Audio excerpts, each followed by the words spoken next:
My name is Chantrice Sims-Holloman.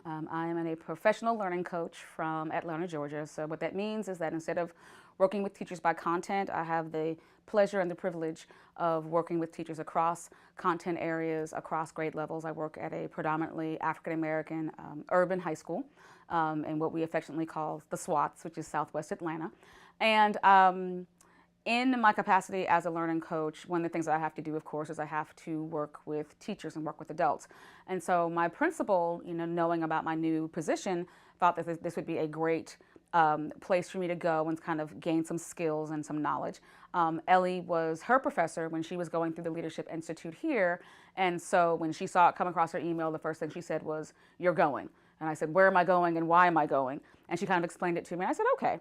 So I wasn't really certain what to expect when I got here, but the way that she talked about Ellie and the way she talked about what she learned while she was here, I was really hopeful that I was going to walk away with some things that were really meaningful, and I am. So the biggest takeaway for me right now has to do with sort of my self-renewal. I'm a type A personality, I'm a perfectionist, and I'm a workaholic. So a lot of times I burn myself out because I'm doing so much. But one of the big takeaways for me today is learning how am I going to take care of myself so that I can take care of other people. And the big idea that I walked away with was that I need to learn how to push pause. Now, pushing pause for me does not mean just sort of stopping what I'm doing, because again, I'm a workaholic and workaholics don't know how to stop working. So what push pause means for me is pushing pause on those things that are related to my job and allowing myself to work on those things that are important to me. Those projects, those books I want to write, the poetry that I write, the flute that I play, and allowing myself to do those things in a working capacity to help renew who I am so that I can feel fresh and excited about going back and working with my teachers.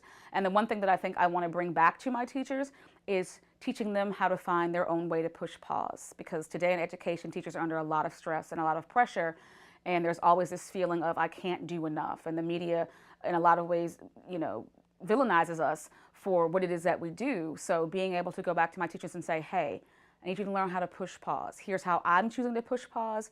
How are you going to push pause? Because when you push pause, then that means that you take care of yourself, and that means that you're able to come back and now take care of the students that you teach. So that's my big takeaway. Best experience I've had in a very long time, and I'm really looking forward to convincing my principal to let me come back in April.